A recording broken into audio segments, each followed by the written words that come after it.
Pessoal, para quem também agora entrou, comentei agora há pouco, mas deixem aí no chat o nome de vocês, comentem de onde vocês estão falando, a empresa, para a gente depois conseguir puxar e todo mundo conseguir se conhecer um pouquinho melhor e a gente entender com quem a gente está conversando aqui durante o nosso bate-papo. Vamos dar início? Vamos lá, pessoal. Vamos lá. Então, hoje o nosso webinar é qualidade em ovos do produtor à gôndola. É, eu fiz uma conversa, um alinhamento com o Marcos, quais eram os assuntos que a gente ia trazer e, infelizmente, Marcos, né? Infelizmente e felizmente, era tanto assunto, era tanto conteúdo rico que a gente teve que filtrar e trazer o que era, a gente viu que era essencial, o que era atual, principalmente, né? Que está bombando aí as últimas notícias. Já vou trazer um pouco dos tópicos, mas só para apresentar, hoje eu estou conversando com o Marcos Menoita, hoje CEO e cofundador da Raiar Orgânicos. Já vou te dar a oportunidade, Marcos, já se apresenta. Eu sou Pietro Schenardi, sou engenheiro agrônomo, atualmente responsável pela área de qualidade na Paripasso, sou especialista de qualidade. Hoje a Paripasso tem um braço de capacitação técnica para a cadeia de alimentos, então levando o desenvolvimento técnico, principalmente focado em qualidade, né? Quando a gente chega no varejo, a gente fala sobre prevenção de perdas, outros assuntos, mas a gente tem o que a gente chama de jornada da qualidade, que é o que a gente tem visto que é necessário levar nessa cadeia, nesse desenvolvimento em relação à capacitação dos colaboradores que trabalham e atuam nesses diferentes elos da cadeia. Marcos, vou deixar você à vontade. Você também está agora com acesso aí para mudar os slides. Qual que é problema se precisar mudar ou voltar, você me avisa, tá? E a gente vai bater esse papo aí durante essa 1 hora, né? Tentar ir chegar até as 4 horas, passar um pouquinho, a gente vai, mas vamos tentar cumprir essa agenda, que eu sei que o pessoal às vezes tem reunião às 4, não vai conseguir ver o final, e geralmente a gente deixa o melhor para o final, né, Marcos? Fica à vontade, se Perfeito, apresenta aí. tá ótimo. Obrigado, Pietro, pela oportunidade. Obrigado, Paripasso e todo o time Paripasso. Eu acho incrível o que vocês estão fazendo do ponto de vista de espalhar conhecimento. O nosso nome Raiar vem disso, de trazer luz, de trazer conhecimento para um assunto tão incrível como os ovos. E a Paripasso acaba reverberando todos esses esforços. Então, obrigado pela oportunidade e pelo tempo. A todo mundo que está nos acompanhando, obrigado pela presença e fiquem à vontade para as perguntas e para os debates que julgarem necessários e legais. A gente está aqui para construir esse diálogo. Eh, eu preparei uma apresentação. Pietro, não sei se você está com o mouse aí, deixa eu tentar, se puder tirar teu mouse. Agora foi. Esse aqui, o Pietro já passou aqui pelo Q&A. Fiquem à vontade para as perguntas. Posso só comentar sobre isso, Marcos, Aham, rapidinho? Pessoal, vocês estão comentando ali no chat, deixando informações, comentando um pouco do nome de vocês. Se quiserem comentar coisas durante toda a chamada, aham, podem comentar. O Q&A ali, né? O QA que tem ali embaixo é para vocês deixarem as dúvidas. No final, a gente vai responder o que está no Q&A. A gente não vai conseguir ver tudo que está no chat, porque vão ter comentários, vão ter outras menções ali. Se é dúvida que vocês querem que eu ou o Marcos responda durante a chamada, vai ali no Q&A, tá? legal. Deixem reações que a gente consegue ver aqui também. Então, se tiver legal o assunto, se for engraçado, deixem reações, comentem aí bastante também, tá? E aí, aqui sobre o chat, vocês já estão deixando aí, o chat é para deixar os comentários, fazer alguma observação, né, Marcos, dos nossos assuntos que a gente preparou para vocês. É, Por perfeito. último, Marcos, só para comentar esse ponto aí, acho que a gente já vai Certo. para a sua apresentação. Hoje, pessoal, eu sei que tem consultores, né? Eu sei que tem muitas pessoas que trabalham nessa cadeia agroalimentar, a par e passo. Não sei se vocês chegaram a receber notificações no LinkedIn, a gente tem publicado também. A gente está com os programas de parceria, tanto o programa Indique e Ganhe, se você for um consultor, trabalha com alguma rede de supermercado, indústria, food service, se quiser indicar a gente, você vai receber aí 30% da primeira mensalidade. Se você trabalha com mais clientes, tenha mais pessoas para indicar, você pode entrar no nosso programa de indicações, que é o Parceiraço. E aí, nesse programa, você vai fazer mais indicações e você pode receber até 80% da primeira mensalidade, e dependendo do número de indicações, né, essas conversões, você pode receber ainda um valor recorrente pelos outros 11 meses, tá? Então, pessoal, quiser saber mais, no LinkedIn a gente tem feito algumas postagens, mas também pode deixar aí nos comentários, que aí tem um pessoal da Paripasso que está acompanhando também, que eles podem entrar em contato com vocês. Beleza, Marcos? Eu acho que aqui, aí você quiser comentar sobre os tópicos que a gente Tá legal. separou, aí eu vou Uhum. comentando também, a gente vai fazendo isso daqui uma conversa e pode seguir daí. Vou deixar você à vontade agora para falar. Legal, obrigado mais uma vez, Pietro. É, e como você bem disse, esse aqui é um parte 2. No nosso primeiro encontro, alguns de vocês já deviam ter participado do primeiro encontro, a gente não conseguiu abordar tudo pelo tempo, e aí a Paripasso teve a iniciativa de fazer um parte 2 para a gente retomar alguns pontos. Então, essa é a nossa agenda de hoje. Tomara que dê tempo de a gente cobrir tudo aquilo que a gente se propõe. Se não der, a gente tenta uma ou outra. Fiquem à vontade, como eu disse, para perguntas, muito mais do que um monólogo aqui. É super legal ter a reação de vocês, as perguntas, para que, tanto quanto possível, seja um diálogo, um lugar de debate. Essa que é a intenção. Eu vou tentar, a partir daqui da minha máquina, mudar os slides. Não estou conseguindo. O nosso treino não deu certo, Pietro. Agora foi. Eu sou o Marcos, eu sou cofundador da Rayar.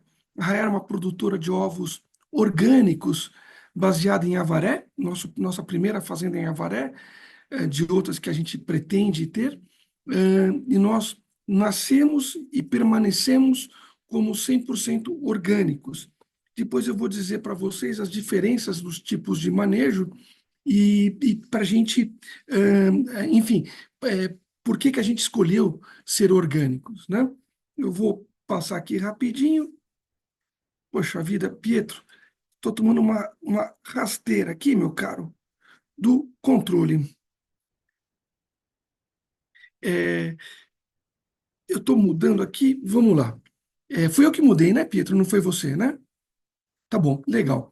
Então, pessoal, tentando passar um pouco rápido da Rayar, mas eu não quero me aprofundar aqui, mas é só para vocês terem uma ideia de que do que eu vou compartilhar com vocês, essa conversa que a gente vai ter, ela é sentida na própria pele. Então, somos um produtor de ovos, estamos nesse negócio e a gente consegue ter opiniões daquilo que poderia melhorar, né?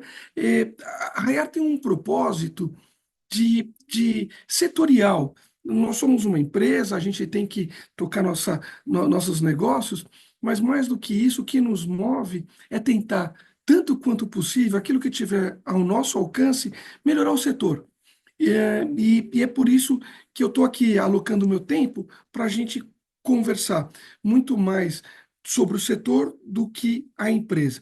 De qualquer maneira, a nossa empresa tem uma experiência de desde originar os grãos que as galinhas vão comer, formular e fazer a ração, recriar as aves, tê-las nos aviários de produção, produzir os ovos, limpar, classificar, pesar, empacotar e depois distribuir e vender. Então, a gente está da lavoura do milho até a gôndola do supermercado, o que nos permitiu ter uma visão do todo, e é essa visão que eu quero dividir com vocês.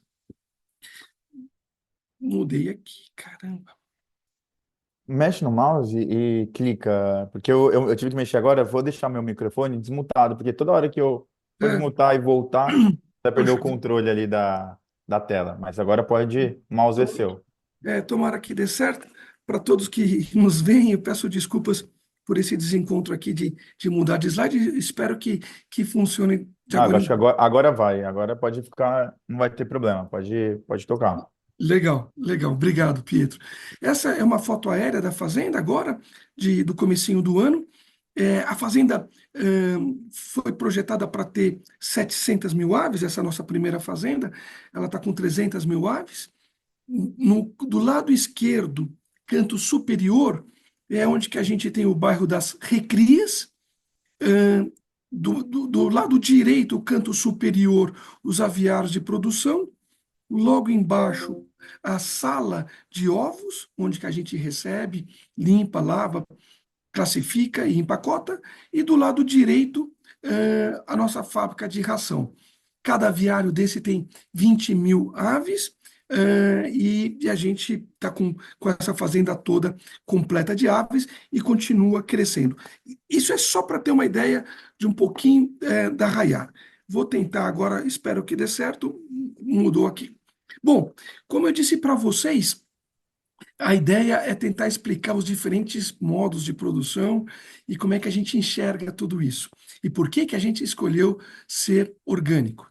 Se a gente olhar aqui nos eixos, seja de bem-estar animal, bem-estar ambiental, de sabor, de qualidade, mais ou menos, é mais complexo que isso, pessoal, mas mais ou menos a gente pode ter uma escada de 4 degraus.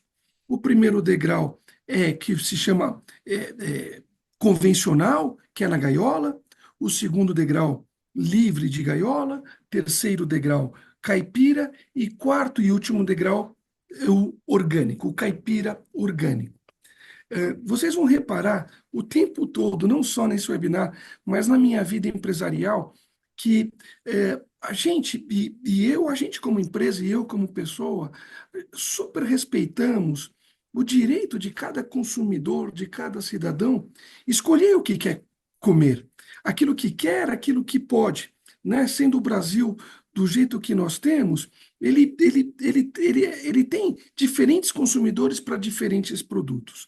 No entanto, o que me magoa, o que me deixa inconformado, em alguma medida, eu acho que a Rayar é uma empresa inconformista, a gente tenta sempre subir a régua, é que muitas vezes os consumidores levam para casa um produto que no imaginário é uma coisa, mas que na prática é outra. E isso me incomoda. Então, levar alguns dos 4 degraus pelas condições que pode levar ou por escolhas, tá tudo certo, tá tudo bem. Mas desde que saiba os 4 degraus. E daí que é o nosso papel de tentar, no nosso, tanto quanto a gente conseguir, dentro dos nossos esforços, explicar. Gaiola. Nasce e morre na gaiola, mais ou menos uma ave para cada papel A4, e ela tem alimentação de origem vegetal e origem animal, por exemplo, farinha de sangue, farinha de ossos, e tem acesso a bastante medicação. A questão da medicação a gente vai trabalhar um pouquinho mais para frente, mas esse é o jeitão da gaiola. Ah, Marcos, você conhece um bom produtor de gaiola? Conheço, que segue as regras direitinho. Mas ele prende na gaiola, acende a luz para fingir que é dia, apaga para fingir que é noite. Tá tudo bem, ele pode fazer isso. Então, esse é o setor de gaiolas. O próximo degrau é o livre de gaiolas, que, no meu linguajar, na minha forma de ver, é um grande gaiolão. Não tem janela, não tem nada. Não é uma gaiola pequenininha, mas é um gaiolão. Pode ter cage-free com antibiótico, pode ter cage-free sem antibiótico, pode ter cage-free com alimentação de origem animal, farinha de sangue, pode ter sem origem animal. Então, a denominação cage-free, ela é um pouco complicada.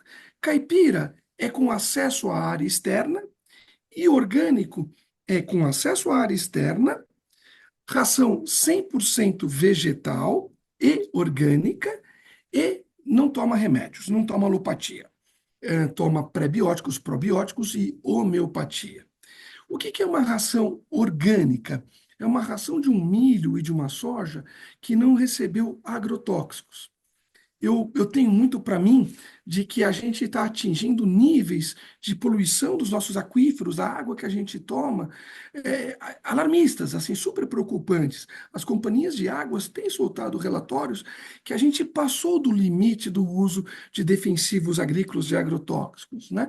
Então, o milho que as nossas galinhas comem vieram de lavouras que não tiveram agrotóxicos.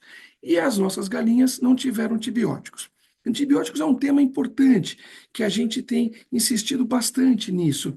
É, antibiótico ele veio para a humanidade para ajudar, para curar, mas o fato é que a gente passou um pouco dos limites do uso desses benefícios, para usos inclusive preventivos. Mas a gente vai tratar disso um pouquinho mais para frente. Nessa escala, o orgânico, ele é, se for de uma maneira simples, aves com acesso a pasto, que comem só ração vegetal, vegetal sem agrotóxicos e não tomam remédio.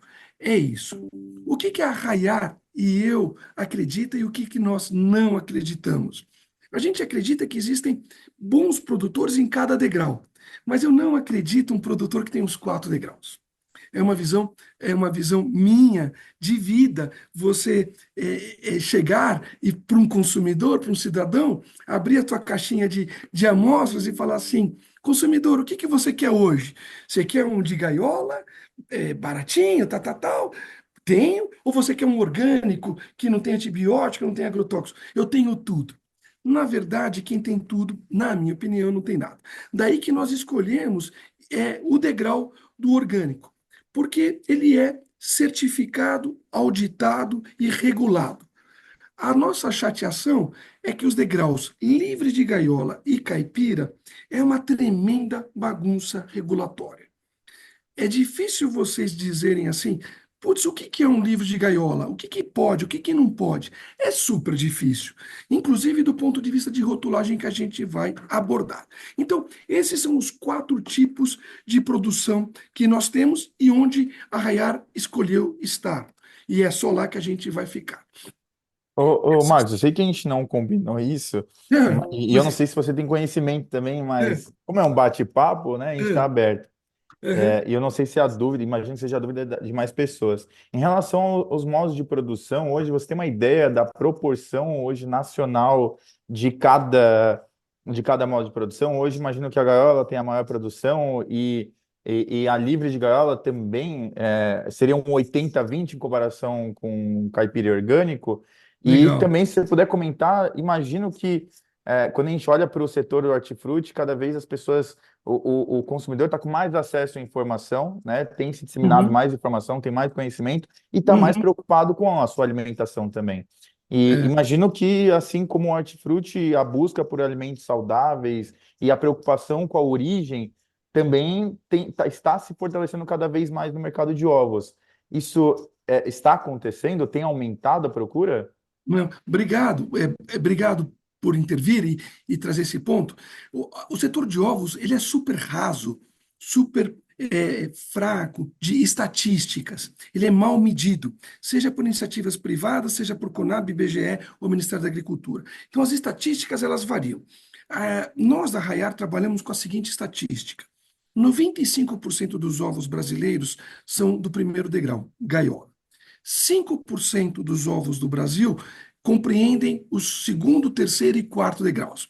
Livre de gaiola, caipira e orgânico. Dentro desses 5%, por volta de 0,5%, 0,6% é orgânico.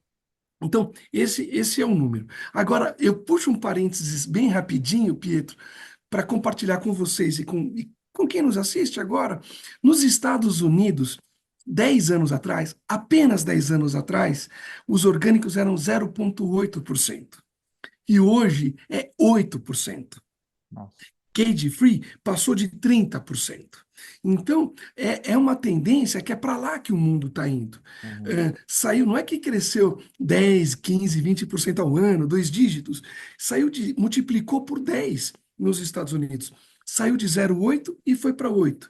Qual que é o sonho que eu tenho? Que o Brasil saia de 0,5 e chegue em 5% nos próximos anos. Esse que é a nossa meta. Passando aqui, vocês viram, então, uma foto de gaiola agora há pouco. essa é uma imagem de cage-free, não tem janela, não tem nada, mesmo esquema, acende a luz para fingir que é dia, apaga para fingir que é noite, ventilação forçada, e é o cage-free. Na minha opinião, cage-free é um gaiolão. Na próxima imagem, o orgânico, onde você tem aviários com ninhos, bebedouros, comedouros, poleiros e acesso à área externa.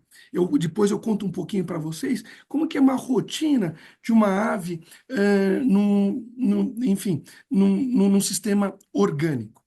Eu só vou pedir ajuda, Pietro, de você e do time Par e Passo. Eu não consigo ver as perguntas que estão chegando, porque porventura estejam chegando. Se você puder compilar, aí no final a gente separa uns minutinhos e tenta tirar as dúvidas das pessoas, tá legal? Bom, Combinado, Marcos. Ô, Marcos, qual deixa que... eu só te interromper de novo. Eu sei que você Claro, comentou ali no, eu adoro, quando vamos estava lá. falando do cage free, do livre de gaiola, em relação a hoje as normativas, né, e que tem muita incoerência.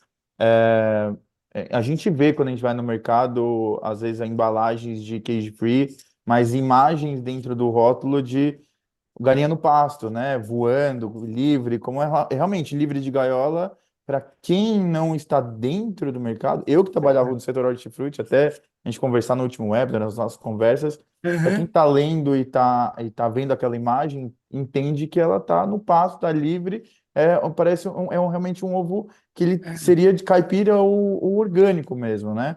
O é. que que você entende? Ou se isso tem hoje alguma discussão no mercado para mudar isso? Não, perfeito, Pietro, super bem colocado. Essa é a pena. Essa é assim, tinha duas razões assim para a gente investir ou não. Putz, invisto no mercado que é mal regulado, ou não, né? E aquilo que é copo meio cheio, meio vazio, eu preferia enxergar como meio cheio. Eu acho que o setor é super mal regulado, eu acho que tem melhorias para serem feitas, e eu tanto quanto possível, eu me candidato como cidadão, mais que como empresário, a tentar mudar o setor, a subir a régua do setor. O que você colocou é a mais pura verdade. Como o setor de cage free, gaiolão e caipira não tem uma regulação clara, uma lei, uma fiscalização dura para dizer o que é, o que não é, acaba podendo tudo. E é normal, é comum você ter rótulos de cage free escrito assim em letras garrafais, livre de gaiola, e uma foto de uma galinha voando no pôr do sol. É claro que o consumidor, quando passa na gôndola do supermercado, com pressa, com tudo, tem que ir fazer as compras e voltar para casa, e olha uma embalagem dessa, põe lá galinhas felizes, tal, uma galinha voando, põe no carrinho, porque está escrito livre de gaiola, remete ao imaginário do consumidor. Ué, se é livre de gaiola, está no pasto. Então, essas confusões de rotulagem são terríveis, são prejudiciais a todo o setor. E eu acho que tem que mudar. Não mudou, está confuso, está mal regulado, mas eu sou otimista de que as coisas devem ser melhor reguladas, no Brasil. Tanto que é um bom gancho que você puxou, Pietro, para a gente falar agora dessa questão, dessa tremenda confusão, dessa comunicação falha sobre tamanho de ovos. Ô, Marcos, eu vou ter que te interromper de novo. Antes de a gente falar sobre os tamanhos, porque a gente vai. Sei que é um gancho, mas a gente muda dos modos de produção. A gente recebeu uma pergunta que seria legal, acho que já Já responder matar agora. agora. Legal. É, o Erix, se eu não me engano, né? Na Granja Faria, em Santa Maria do Jetibá, no Uhum. Espírito Santo. Ele perguntou como que se garante a rastreabilidade na produção em sistemas tão abertos, no caso do cage free, eu acho que mais no caipira e caipira orgânico, acho que cage free se enquadra também, né? Como que É. realmente, né, você consegue ter o controle em Esse, relação à rastreabilidade? esse é o ponto. Obrigado pela pergunta, pelo debate. Esse é o ponto. No Cage Free, e no Caipira, todo o processo ele, ele não tem uma certificação disso pelo governo. No orgânico tem. Para nós, como cidadãos, de Brasil, a gente às vezes fica triste com tanta coisa que a gente vê de Brasil, mas o fato é que o selo Orgânicos Brasil, concedido pelo Ministério da Agricultura, através de certificadoras acreditadas, é um selo super sério. É, pode ter alguma coisa, mas é um selo super sério. Então, no Orgânicos, você tem fiscalização do mapa do Ministério da Agricultura, tem certificadora e tem selo. Nos outros, você não tem. Uma ou outra empresa privada até pode atestar o bem-estar animal, mas ele não atesta todo o resto. Por exemplo, o bem-estar animal não atesta um tema importante e caro para a sociedade hoje, como antibióticos. Uhum. Então, e é uma entidade privada. Portanto, degraus 2 e 3, gaiola, perdão, livre de gaiola e caipira, não tem um sistema de rastreabilidade completo e que funcione bem. Enquanto que E o orgânico. auditado, né? E de fato auditado, né? Exato, exato. Esse, É, eu, esse, esse é o ponto. É, pois não, Pietro. não, eu ia falar que eu acho que daria um webinar só para a gente falar dos modos de produção, sobre legislação em relação a isso, os controles, porque realmente era um incômodo, né? Quem está entendendo ou entrando nesse mundo agora, imagino que seja um incômodo que te motivou muito no início para É, abraçar a questão dos orgânicos. Mas como a gente tem muita discussão ainda, vamos tentar seguir para a questão dos tamanhos, que eu acho que é uma discussão muito importante. Pessoal, fica por aí que a gente vai falar ainda sobre a questão dos antibióticos, que o Marco já puxou umas duas vezes, mas eu sei que ele está aguardando para comentar em relação aos antibióticos lá mais para frente.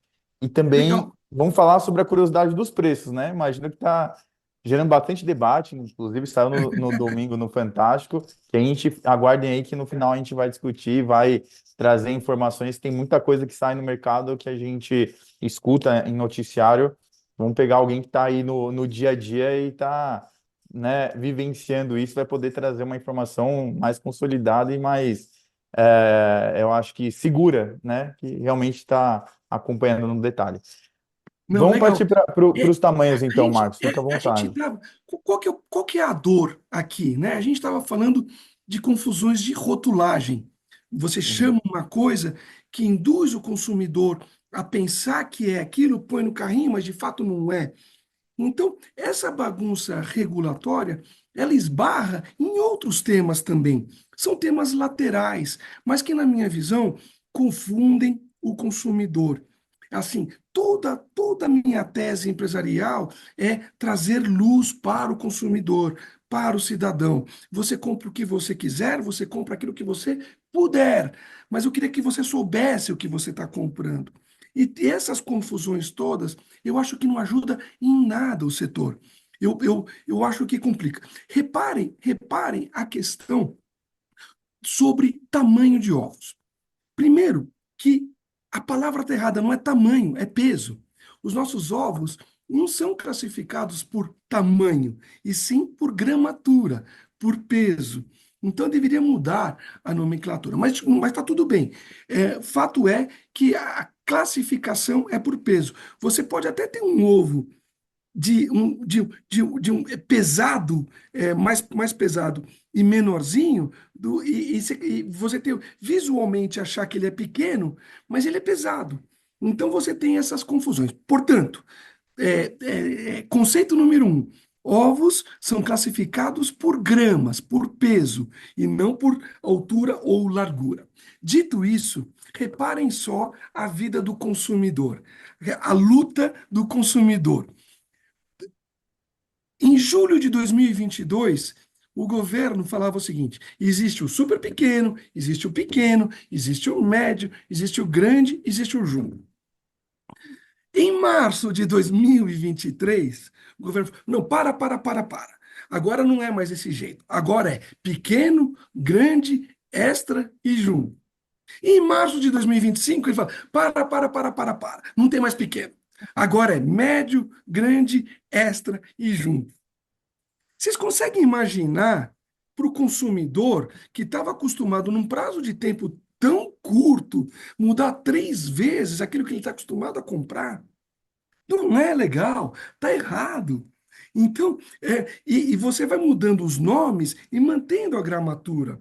O médio de hoje é o peso de pequeno de ontem. Não Imagina para a é legal. indústria também, né, Marcos? Porque tem, quando muda alguma coisa em relação à quantidade de embalagem, geralmente para antecipar e pagar um pouco mais barato, você já compra um monte de embalagem, já manda para a gráfica, e aí depois muda a legislação, tem que mudar tudo de novo, tem que jogar tudo aquilo fora. Perfeito. Sempre quando muda, tem um prazo para você se ajustar. Mas mesmo assim, é uma tremenda Uhum. confusão. Você tem que reaprovar as embalagens, você tem que mandar fazer. É uma tremenda confusão. Mas eu acho que essa confusão e essa penalidade do ponto de vista empresarial, tudo bem. O que eu fico uma arara, o que eu não concordo é, é me colocar no lugar do consumidor. O consumidor não merece isso. Fala, cara, como assim? É pequeno, não tem pequeno. O pequeno agora eu chamo de médio. O que era médio eu chamo de grande. E muda peso e muda nome num prazo de tempo tão curto. Eu não acho legal. Eu acho isso bem ruim do ponto de vista setorial. Fato é. Fato é que estica, puxa, muda, fica. Hoje nós não temos mais a nomenclatura de ovos pequenos. A gente começa no médio, vai para o grande, vai para o extra e vai para o jumbo. Então, essa é um exemplo que eu queria trazer para vocês sobre confusões do mercado, confusões de rotulagem, como nós falamos agora há pouco. Posso pôr uma foto de uma galinha pastando num pasto bonito se ela é cage-free? Não, não deveria. Tem problema produzir cage-free? Não, claro que não. Pode produzir cage-free, mas cage-free é um galpão fechado. Não Uhum. pode pôr uma foto de uma galinha voando. Então, todo esses esforços são para a gente criar um setor melhor. Bom, como é que. E vamos avançar ainda em mais confusões, né? Deixa eu pôr o meu mouse aqui.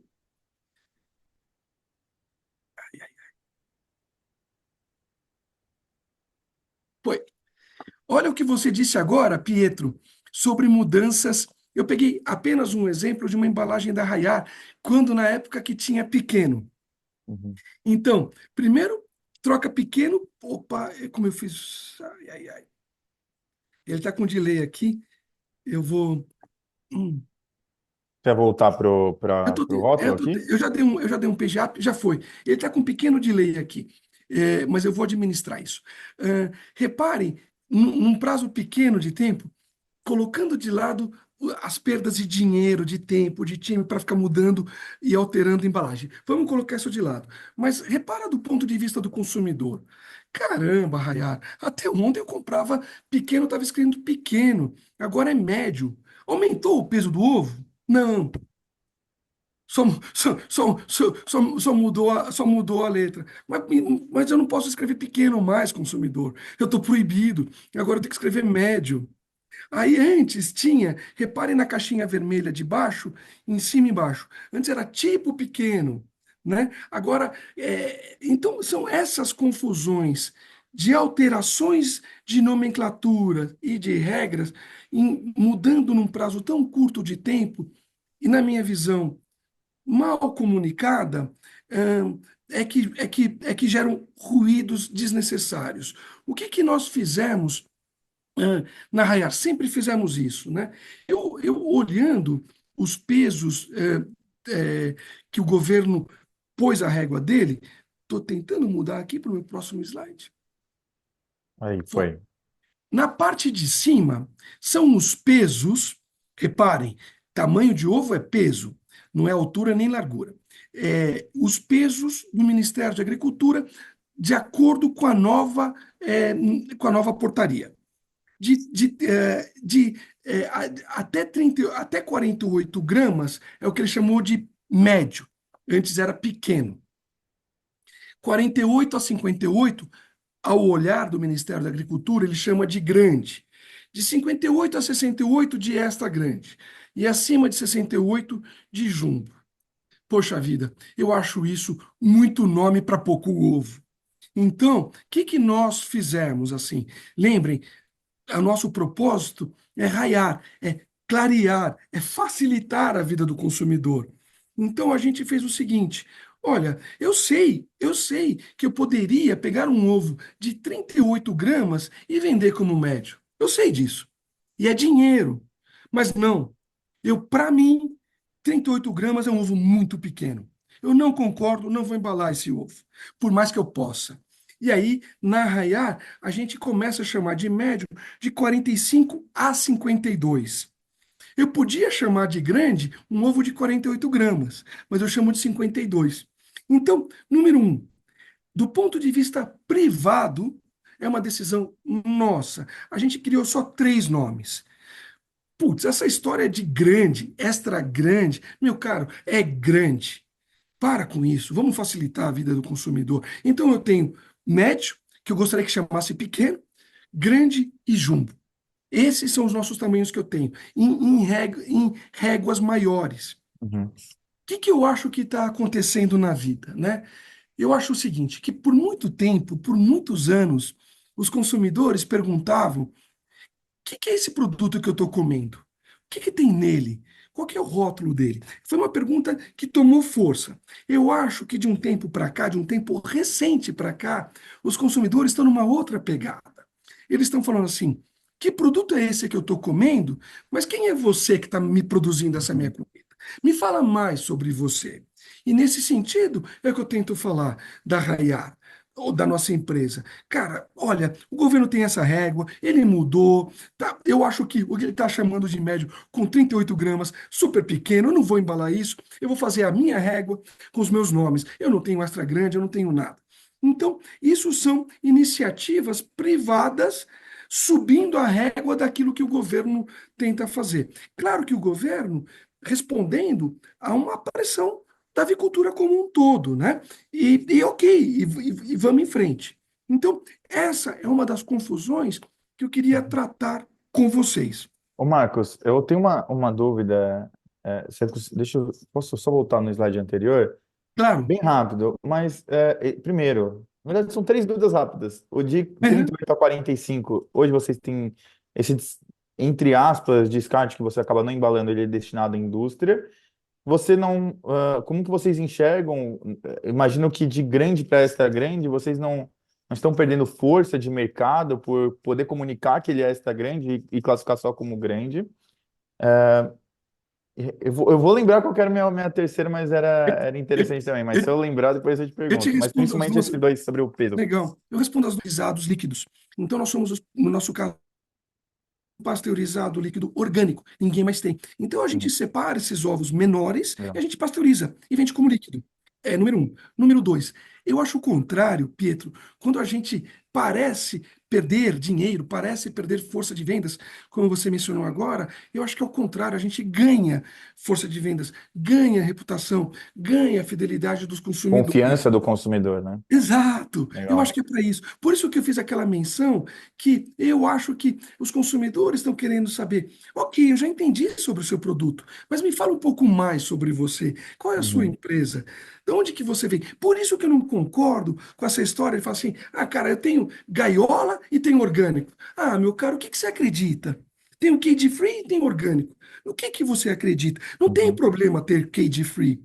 Mas tenha só cage free. Fala assim, eu sou um bom produtor de cage free. Eu sou um bom produtor de gaiola. O Brasil tem 95% de gaiola. Eu preciso produzir, eu quero produzir. Tá tudo certo, tá tudo ótimo. Só não venha me falar que você tem gaiola cheia de antibióticos, usando um grão transgênico e também orgânico. Aí não. Aí eu não concordo. E é por isso que a gente está nesse negócio de forçar as pessoas perguntarem: quem é você que está produzindo a minha comida? Bom, andando aqui, para ganhar um pouquinho de tempo e não Tá. me perder nos debates, vamos dar mais um passo nas confusões regulatórias que trazem dor para os consumidores. Pouco tempo atrás, o governo tinha soltado uma portaria que precisaria colocar a data de validade nos ovos vendidos a granel. Não somente isso. O que é o ovo a granel? É a perua do ovo, é a feira, é aquele lance todo. Foi só Uhum. isso que o governo falou. Ô, pessoal, nos ovos a granel, vamos colocar o número de registro da granja e a validade. Então, é a granja do Pietro, número 001, eu produzi esse ovo no dia tal. Só isso, só para ovos a granel. Eis que foi um baita, bastante ruído, bastante comunicação, e o governo é, retroagiu e desistiu da medida. Eu acho uma pena. Eu acho uma pena. Eu acho que todos os ovos deveriam ter a data de validade. No nosso caso, a gente já nasceu com a data de validade e o nosso nome. Com um detalhe: a data de validade que eu ponho no meu ovo é da data de postura, não da data que eu embalei. Porque mesmo alguns que põem a data de validade, para ganhar alguns diazinhos aí de shelf life, fazer um mecanismo aí comercial, coloca a data Claro. de quando embalou. Na Rayar, a gente coloca a data de quando a galinha botou o ovo, ligou o cronômetro alguns dias antes. E está tudo Uhum. bem, está tudo ótimo. E é assim que tem que ser. Então, é mais uma confusão setorial. O governo fala assim: olha, olha, daqui 6 meses, nunca é de um dia para o outro. Sim. Olha, senhores mercado, daqui 6 meses, apenas uns ovos vendidos a granel. Eu quero que tenha, por favor, a data de validade, o número da granja que foi produzido. Não aguentou e revogou a portaria. Então, são coisas que me fazem pensar que tem um mar de coisas bonitas para serem feitas no Uhum. setor como um todo, para melhorar. Melhorar quem? A vida do consumidor. É isso. É isso. Quanto mais ele entender, quanto mais informações ele tiver, melhor para ele, para as decisões dele. Ô Bom, Marcos, deixa eu fazer uma pergunta só em relação à portaria. Muito se ouviu que foi revogado principalmente porque ele entrar em vigor agora durante esse período onde tem um aumento no consumo, né, devido à quaresma e à opção da troca da carne pelo ovo. E aí, para não gerar muito atrito e ter ali as fiscalizações em cima disso, eles revogaram. Mas isso se caiu por terra, não pretende voltar? O que tem se falado no mercado? Não se sabe. a alegação foi essa e eu não concordo. Eu realmente não concordo. Eu acho que é possível ter, eu acho que é factível, e eu acho que deveria. Eu acho que deveria. O que eu já vi, já testemunhei de ovos que vão passando de mão em mão e a validade vai passando de 30 dias, eu não vendi, põe ali, vai. É bastante. Então, não, eu não concordo. Eu concordaria se o setor dissesse o seguinte: olha, a gente precisa comprar uma máquina que custa X reais. Olha, eu preciso de uma linha para comprar essa máquina. Uhum, Então, o que eu acho que seria nobre? Sim, eu concordo. Sim, é importante. Vamos em frente. No entanto, você pode me ajudar a claro. executar esse plano? Me, Lembrando que o me governo dá as colocou ferramentas, né? lembrando que o governo colocou isso 6 meses antes. Não foi ontem. Sim. Então, se você falar, se o setor falar assim, cara, eu acho a medida ótima, eu acho que a medida é bom para o país, eu acho que tem que fazer, eu concordo, mas, putz, essa máquina custa tanto, será que eu não consigo uma ajuda do BNDES, do Banco do Brasil, para poder comprar essa máquina que faz a impressão? Mas não foi isso, não foi essa a argumentação. Uhum. Né? A argumentação foi, eu não concordo. Então, é nesse aspecto que eu me oponho a essa forma de pensar. O mercado é livre, evidentemente. Cada um faz o que quiser, cada um fala o que quiser, dentro dos padrões de ética, de governança e respeito ao próximo, né? Mas a minha opinião, com todo o respeito, não, não concordo. Eu acho que o consumidor merece menos confusão. Essa é a minha opinião. Aí Perfeito. a gente chega aqui na questão da qualidade do ovo. Poxa vida, a minha empresa, quando eu montei, era um tal de escutar. Eu nunca tinha tido uma galinha há 4 anos atrás, né? E eu acho que não consigo me ver sem mais galinha para o resto da minha vida. Eu estou super apaixonado, eu estou super mergulhado, eu estou com essa vontade imensa de fazer as coisas diferentes. E aí todo mundo dizia assim: nossa, cara, ovo é tudo igual, ninguém faz diferença nenhuma, o que importa é preço e tudo mais. Olha, eu vou dizer, não, ovo não é tudo igual. Mais e mais eu estou convencido disso, e os consumidores, e os compradores de ovos estão percebendo isso. Ele pode até comprar um ovo pior por questões dele, mas ele sabe que tem coisa melhor, né? Então, que ovo não é tudo igual? Não, não é. Tanto do ponto de vista físico-químico, quanto do ponto de vista sensorial, cheiros e gostos. Bom, Tem máquinas, uma delas é a Anabel, do Japão, que você põe um ovo dentro dela inteiro e ela faz um extrato, um resumo, parecido com esse que a gente está vendo aqui na tela. E ela fala a rigidez da casca, a proporção entre gema e clara, a altura da gema, a consistência da clara, a cor da gema, uma série de coisas que é matemática. Não é assim, eu acho que. E a gente põe os nossos ovos, falando de qualidade, nessa máquina com uma super frequência para ir vendo. E a gente vai aumentando as nossas réguas. Eu quero uma casca mais dura, eu quero uma clara mais consistente e tudo mais. Então, existem padrões que você mede em aspectos físico-químicos a qualidade do ovo. Isso é possível, mas mais do que isso também, mesmo no aspecto sensorial, é importante cheiro e gosto. E o cheiro e gosto e esses aspectos físico-químicos estão muito relacionados a esse sistema solar que eu coloquei nesse slide. O que eu quero tentar trazer para vocês sobre qualidade de ovos? Partindo do mantra, não, não é tudo igual. Tem ovos melhores e ovos piores, ovos mais gostosos e ovos menos gostosos, ovos mais nutritivos e menos nutritivos. Então, você tem três pilares que sustentam a qualidade dos ovos. Um deles é nutrição, o que que essa ave comeu. O outro é ambiência, onde que essa ave está. E outro é medicação, que remédios que essa ave tomou.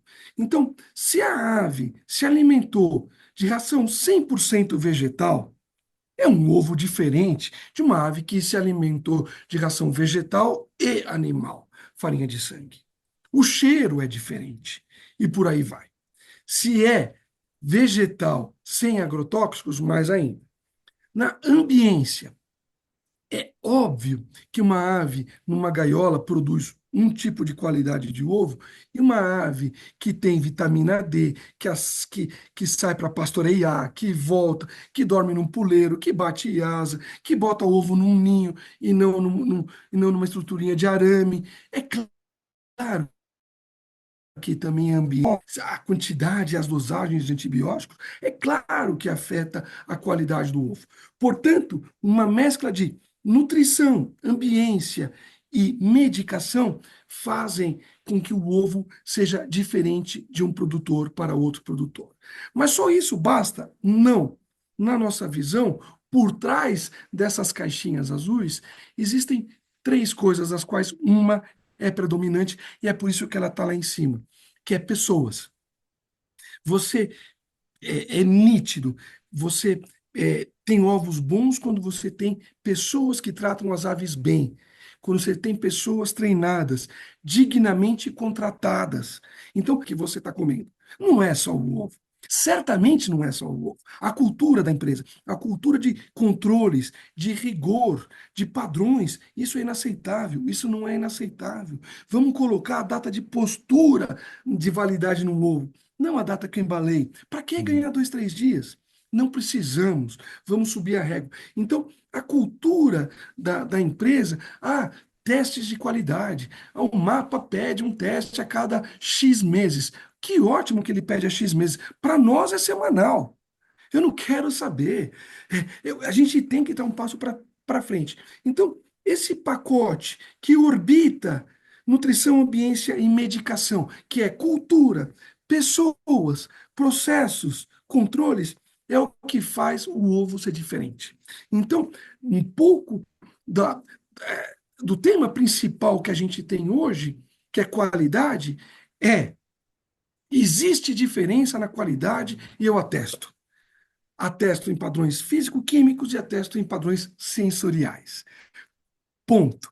A pergunta é: o que faz os ovos serem diferentes? Por que eles são diferentes? Aí a resposta está aqui, por essas verticais.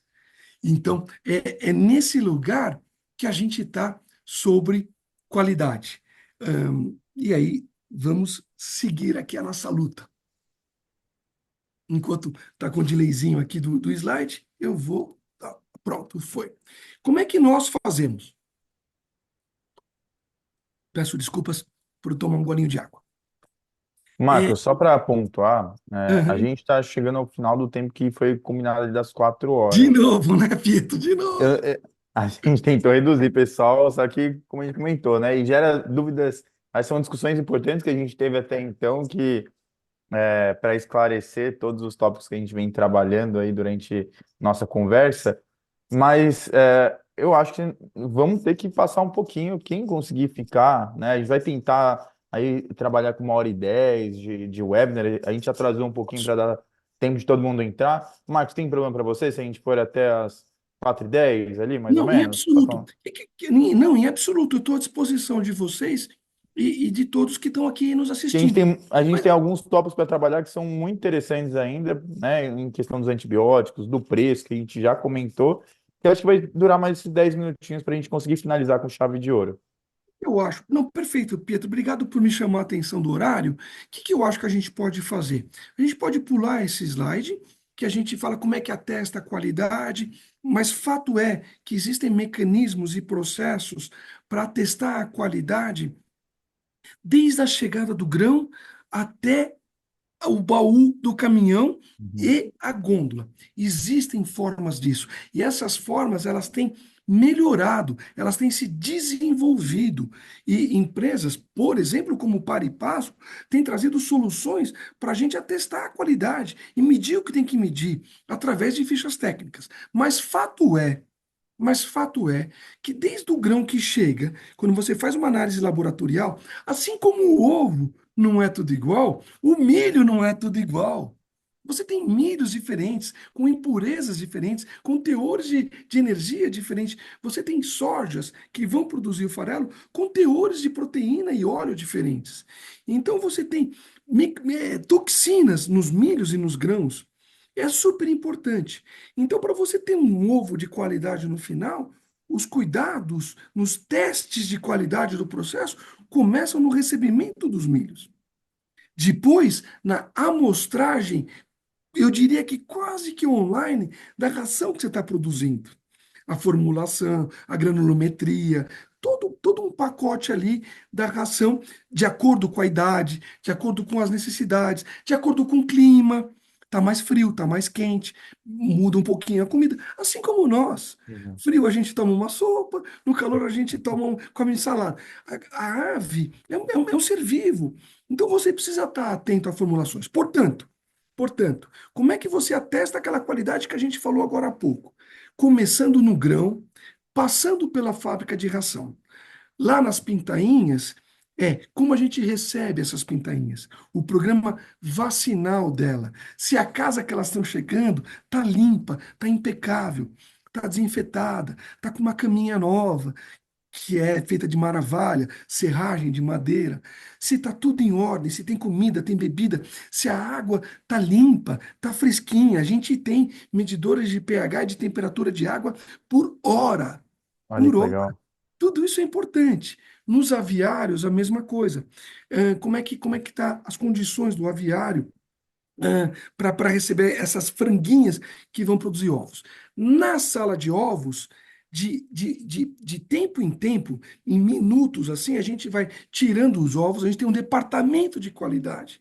A pessoa vai tirando, vai analisando e vai guardando para a checagem posterior. Então, todo o processo da sala de ovos é importante. No nosso caso, a gente comprou uma máquina que era inédita no setor de ovos orgânicos. Era comum para ovos de gaiola, para grandes granjas, mas era incomum para ovos orgânicos, que chama Crack Detector, um detector de fissuras, que ele olha através de uma maquininha o ovo que pode gerar uma fissura no futuro. Porque o que já tem fissura você tira na ovoscopia. Mas aquele que você não tira na ovoscopia, que você não enxerga a olho nu, você tira no Uhum. crack detector. Por que precisa tirar? Ah, não é uma perda empresarial? É. Cara, esse ovo vai para a indústria? Vai. Adoraria vender? Adoraria. Mas eu tiro porque esse ovo tem um percentual alto de poder ter uma fissura em algum momento entre sair da sala de ovos e chegar na casa do consumidor. Se tem fissura, entra oxigênio, se entra oxigênio, tem podridão. Então, a gente tem essa máquina. Tudo isso para dizer, fechando o raciocínio, que o ovo não é igual, ele varia por nutrição, ambiência e medicação, e tudo isso é passível de medições. É nesse lugar que a gente está. Beleza. Marcos, eu queria comentar, aqui, né, quando a gente fala, você começa a falar de qualidade, você vê a quantidade de coisas, desde da escolha do lugar, da pintainha. Eu acho que quando a gente vai falar do. Muita gente está assistindo aqui, trabalha no setor de qualidade, trabalha no varejo.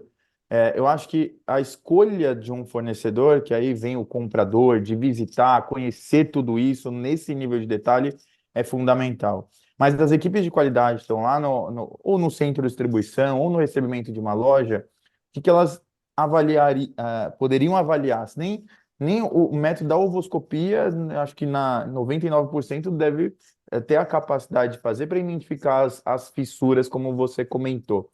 Hoje, os nossos clientes têm utilizado a questão da ficha técnica. Eu já vou adiantar aqui, depois eu volto ali para o slide do clique.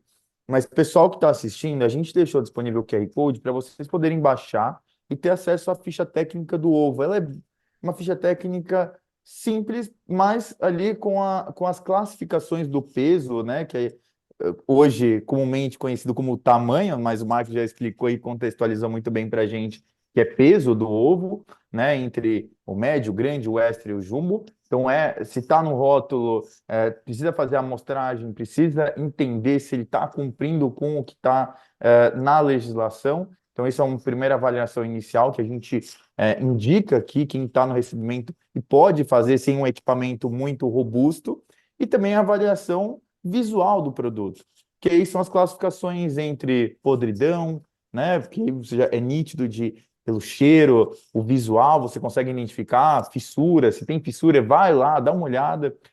A questão dos defeitos graves, que é os quebrados, trincados, com muita sujidade, e os danos leves, né, que tem aquelas manchas que muitas vezes eles são já pré-classificados no momento da expedição, não são embalados, eles são destinados à indústria, mas passam um ou outro, ou mesmo às vezes o defeito ele acaba sendo mais evidenciado ao longo da cadeia mais para frente, né? Então, a ficha técnica e o processo de inspeção de qualidade, ele é muito utilizado para o FLV, para frutas, legumes e verduras. Exato.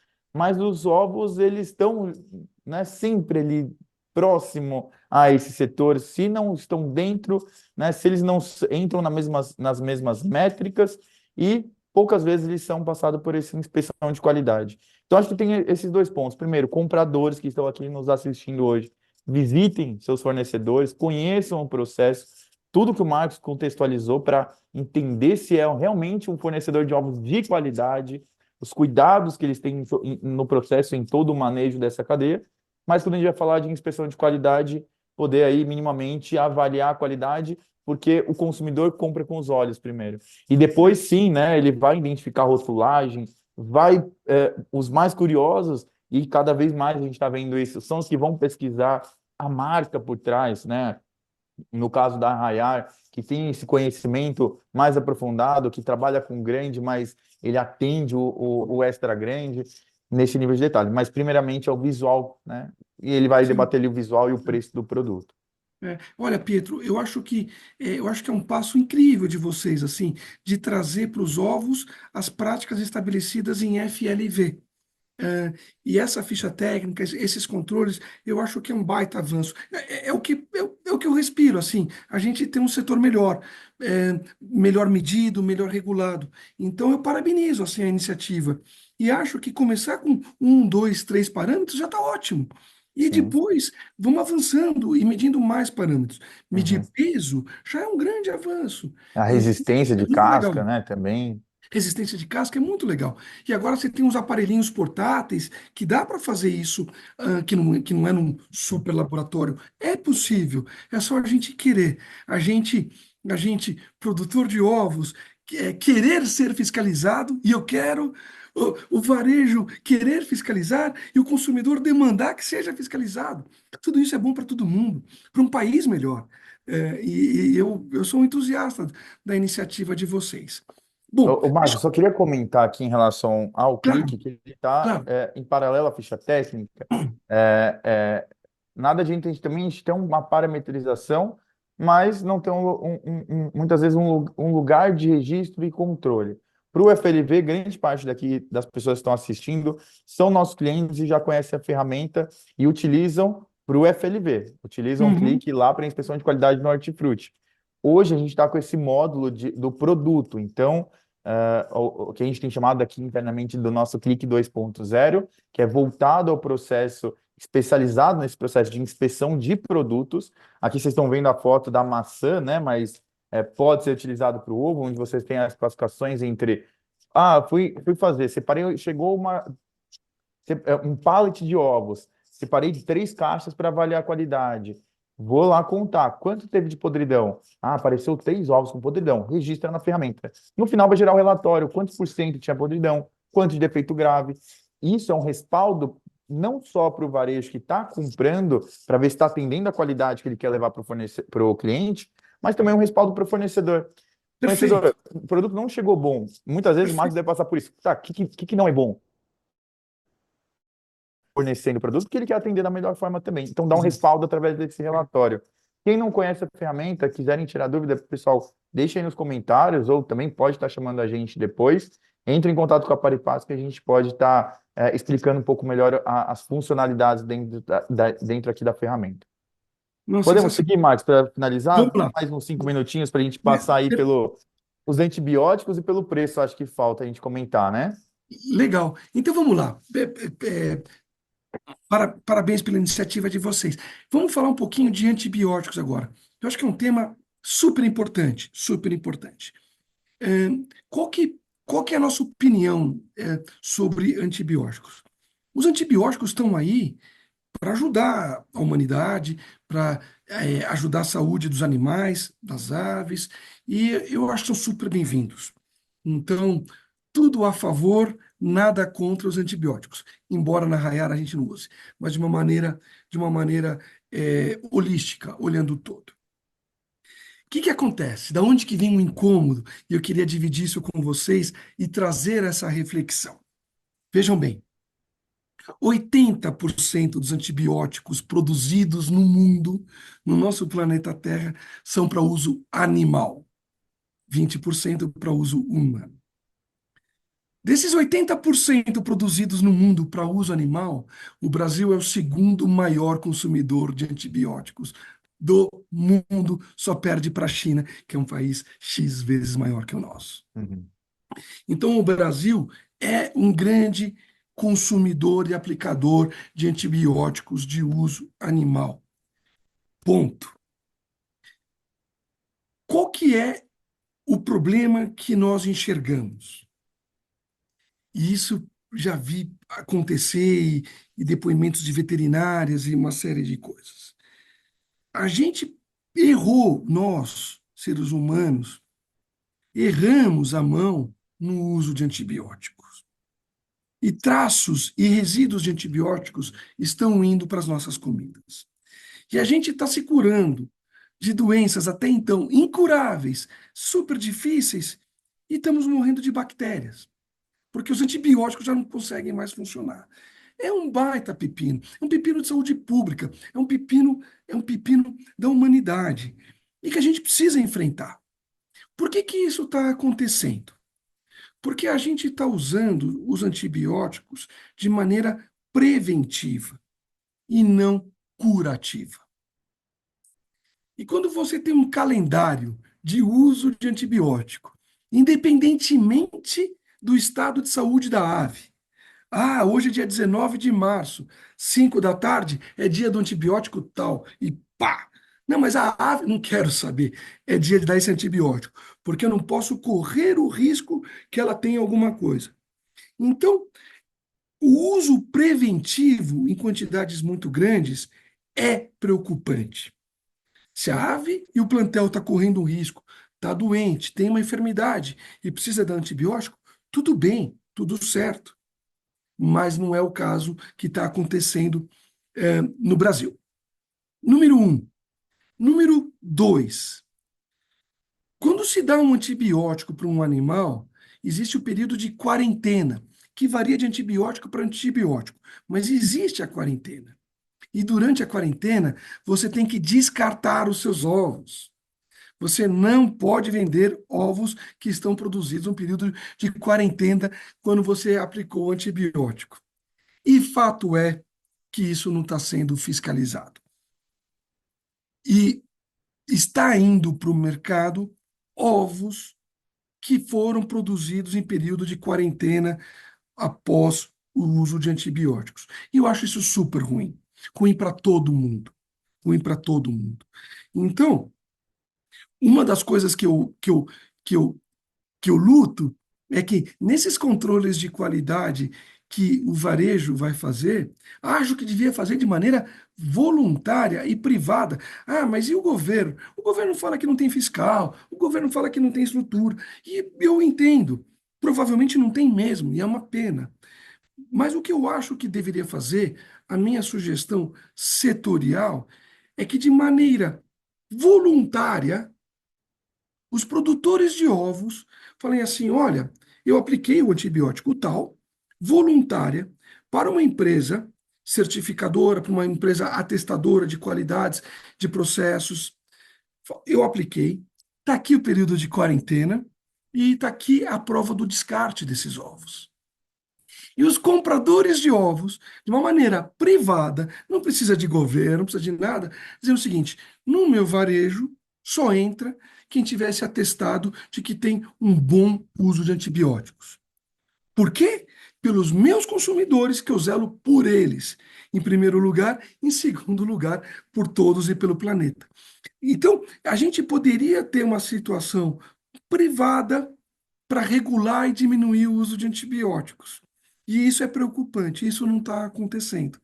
Daí é que eu escolhi produzir ovos sem antibióticos orgânicos e sem agrotóxicos, porque eu acho que a gente está, de um lado, com os nossos aquíferos super contaminados por excessos de uso de agrotóxicos e por excessos e nossas comidas com traços de antibióticos. Então, esse era um ponto final que eu queria tratar com vocês e trazer para reflexão e trazer para debate.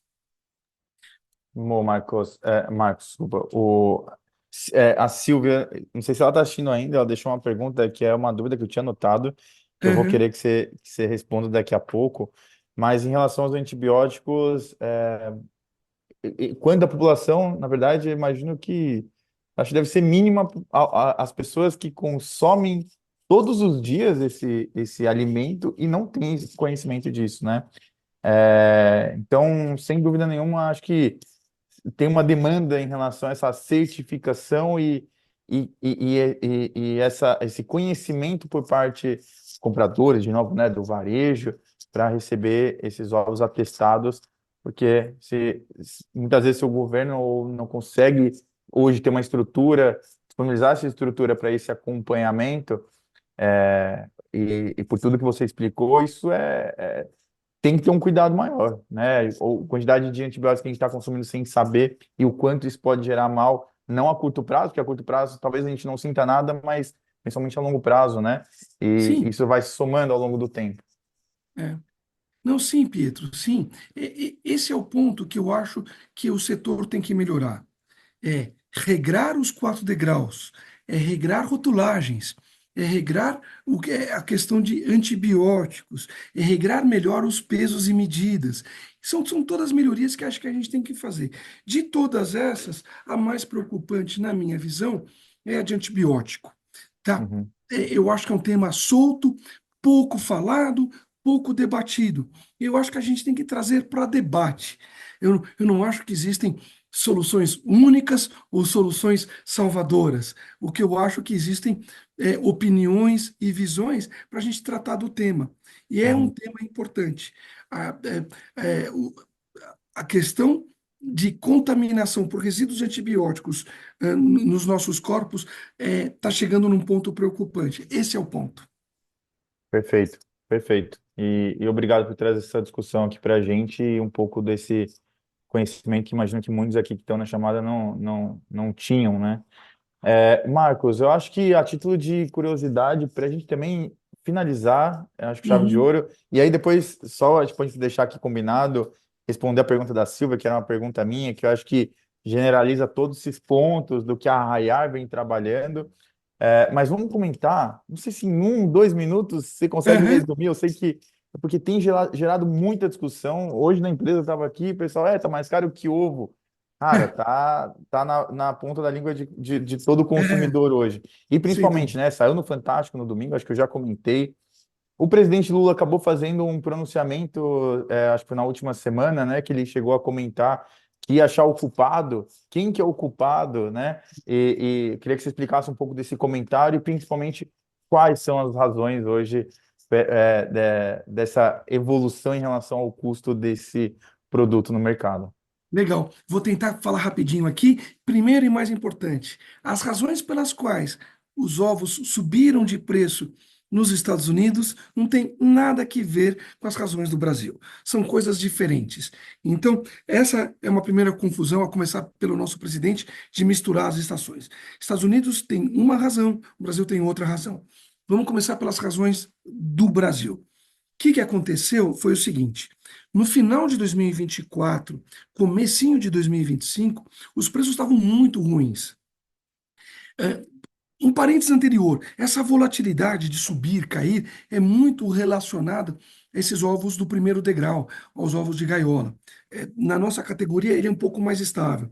Quando cai, não cai muito, quando sobe, não sobe muito. Mas, de uma maneira geral, falando desse ovo convencional, que representa a maior parte do Brasil. Bom, ele estava no final de 2024, começo de 2025, com margens muito apertadas, em alguns casos com contramargem.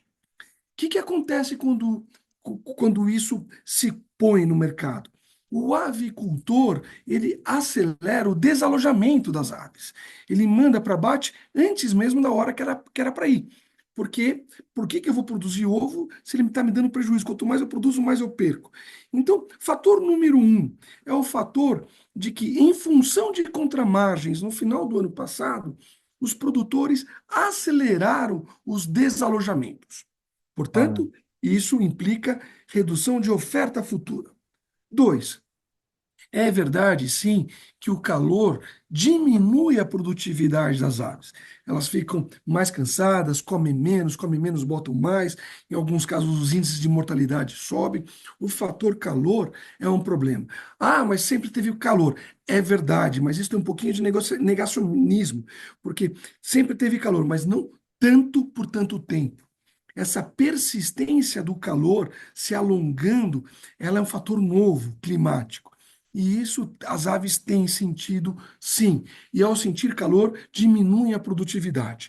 Então, vamos somar dois fatores que reduziram a oferta: acelerar desalojamento e calor. Isso reduz a oferta. uhum, Outro fator do Brasil: em função de dólar, super caro, aquela coisa toda, os insumos subiram. O milho subiu, soja subiu, premix, que são vitaminas que as aves tomam, subiram porque são dolarizados. Então, o milho você paga em real, ele é produzido aqui, mas ele tem um componente dolarizado. Se o dólar, se o real se desvaloriza, ele é mais voltado para exportação, o preço aqui sobe.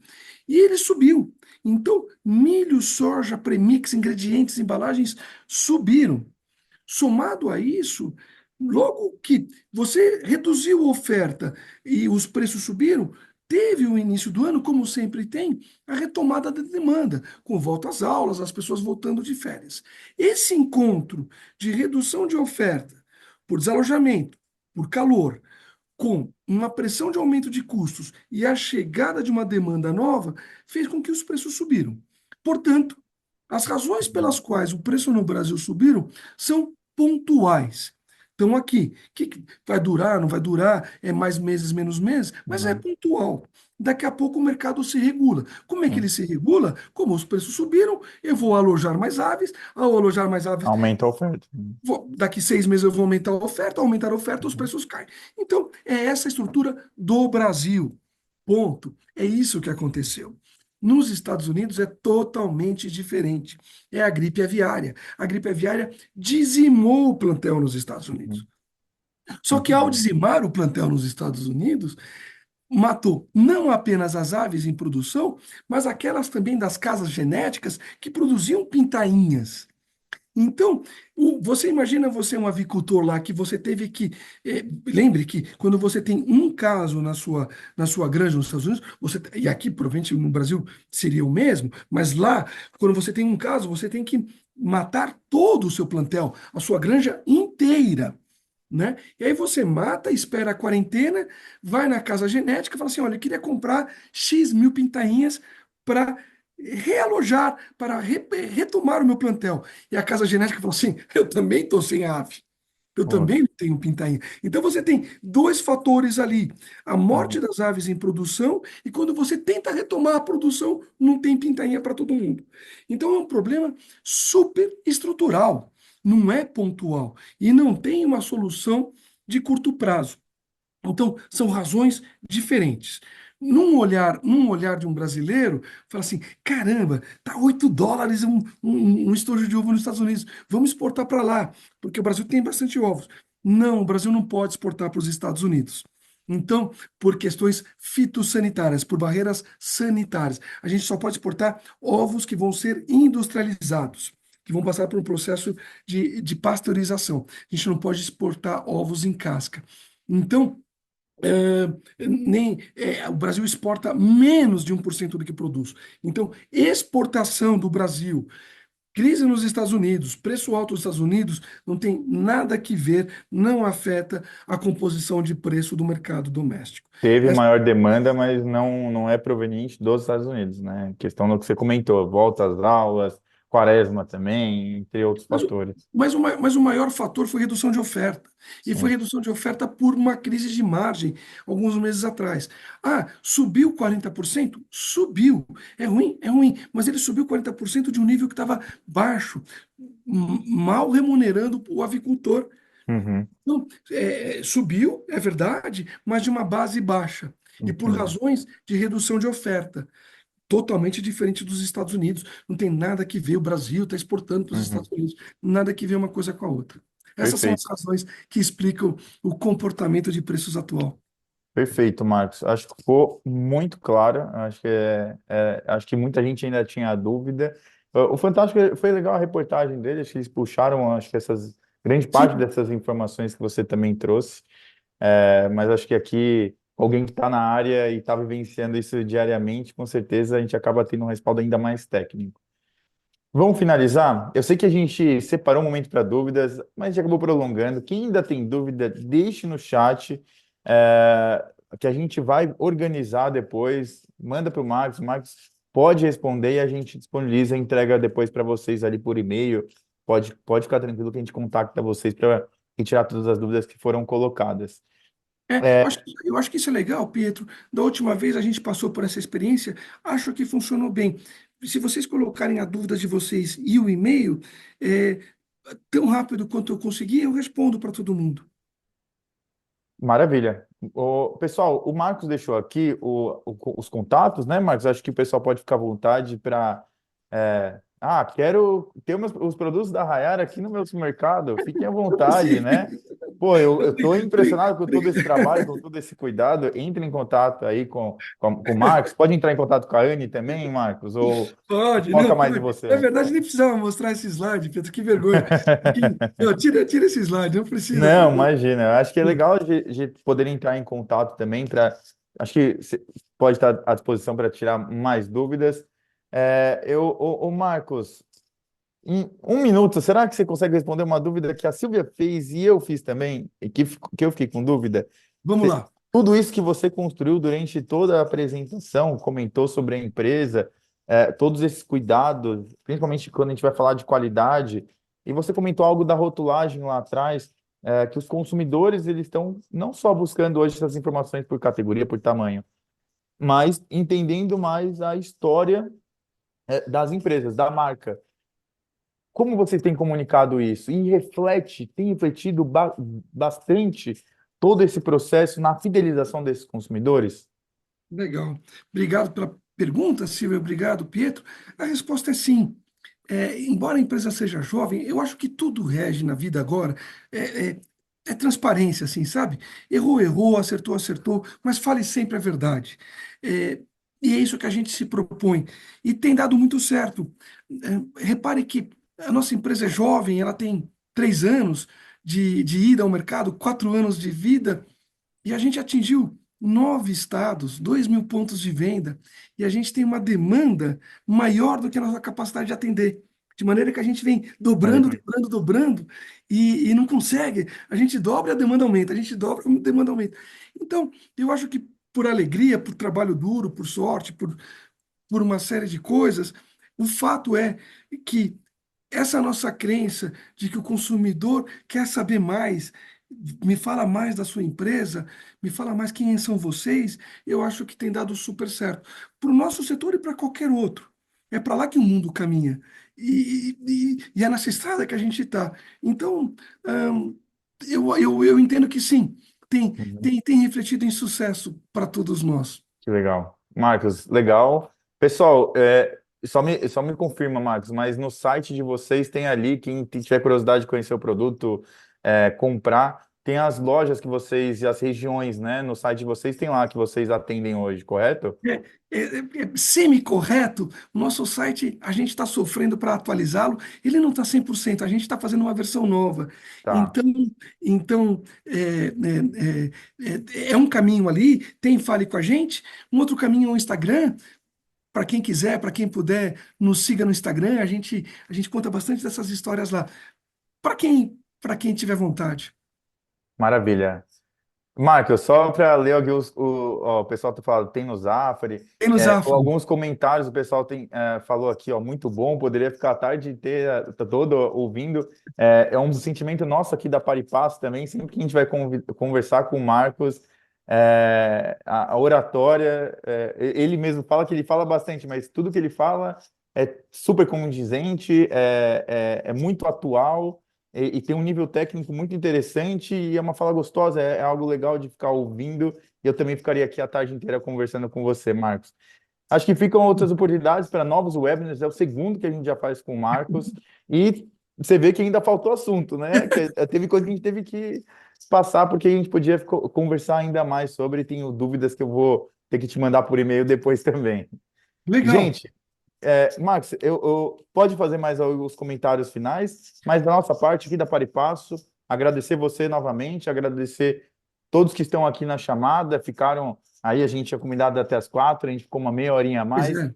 mas de novo, né, uma temática super interessante com alguém aí com um conteúdo muito rico. Marcos, muito obrigado de novo. E muito Não, obrigado a todos que acompanharam até aqui. Não, obrigado vocês pela oportunidade e obrigado a todos vocês que nos assistiram e nossas desculpas por ter passado o tempo. Obrigado, obrigado pelo tempo de vocês. Maravilha. Tchau, tchau, gente. Um grande abraço, uma boa tarde. Para quem estiver trabalhando, um bom resto de trabalho aí. Até mais. Obrigado. Fiquem bem. Tchau, tchau para todos.